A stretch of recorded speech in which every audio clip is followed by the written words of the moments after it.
Welcome back to the channel. If you have a Canon mirrorless camera, you probably need one of these. And that is a drop-in filter with an RF to EF adapter. Let's talk about it.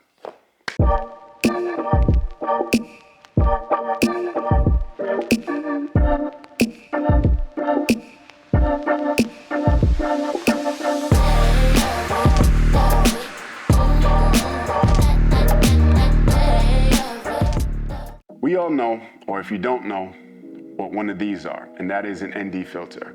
So if you have a DSLR or mirrorless, you probably have had one of these attached to the front of your lens. And the reason being is because you want to cut light transmission to the sensor by a certain amount. These ND filters range from ND2 to about ND 500 and above. And for all purposes, it's very useful, especially if you're in bright, sunny locations and you're doing landscape. This will be a lifesaver, or even if you're out vlogging or something, this will definitely help your scenario even better. But today we're going to talk about the Meike adapter. This adapter is actually fairly priced. I think it's priced around $159. This particular model comes with a clear adapter, which is also very useful. It has an ND adapter, which is from ND3 to about ND 500, and I think that is very useful for any photographer or videographer. Now, I already opened the box, but because I want to open it in front of you guys, we're going to go through it right now, see what's inside. So, to start, it comes with its qualified certificate. Thank you. Of course, these little gels, nobody really needs these. I shouldn't say no one needs these. Throw them away. You're not going to have them around. It's harmful.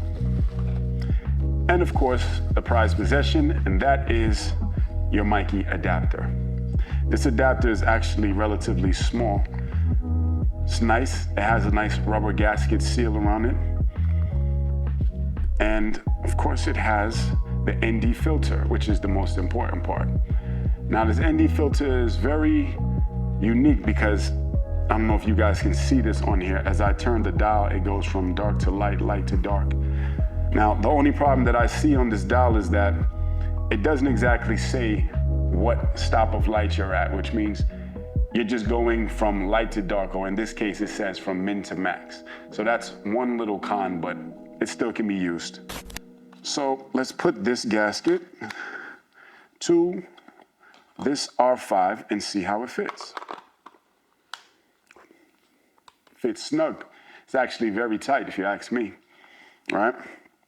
So while it's there, we have a lens, and let's see how it also looks with the lens attached to it. Fits on perfectly. Now, the only thing that I see with this is that if you have a scenario where you might need a little bit more light, you're gonna need to have the other ND filter. And that's where this clear ND filter comes into play, which is also part of this package. Of course, I'll leave a link below if anyone wants to buy it. This clear ND filter will be a replacement for your ND filter, and it slides in the adapter the same way that the other one does. And all you have to do, put it in backwards.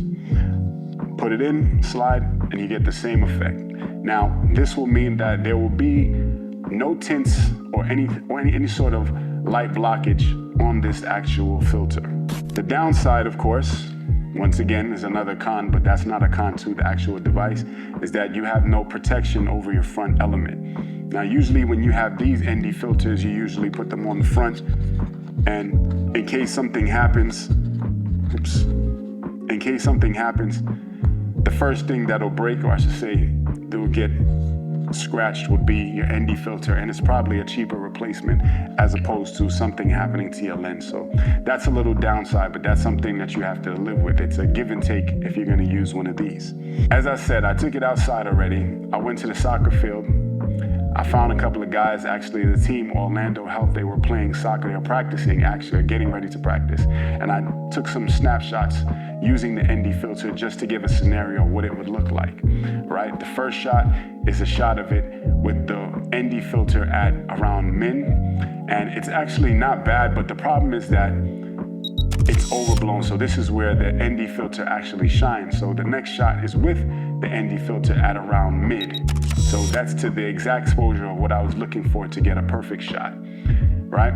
Then I have another shot that I took, no ND filter. So in the worst case scenario where you actually leave your clear filter and you need to have something, or you leave your ND filter out, you'll get a light flare because of course there's light coming in on the inside because there's nothing to block it. So that'll be a problem. You got to make sure that you always carry at least one of these inside of it. All right. So those are some shots from there. I took some video also to show that it doesn't have any color casting or light color flares or anything like that that would affect your image. So it's actually a pretty good product if you're going to use it.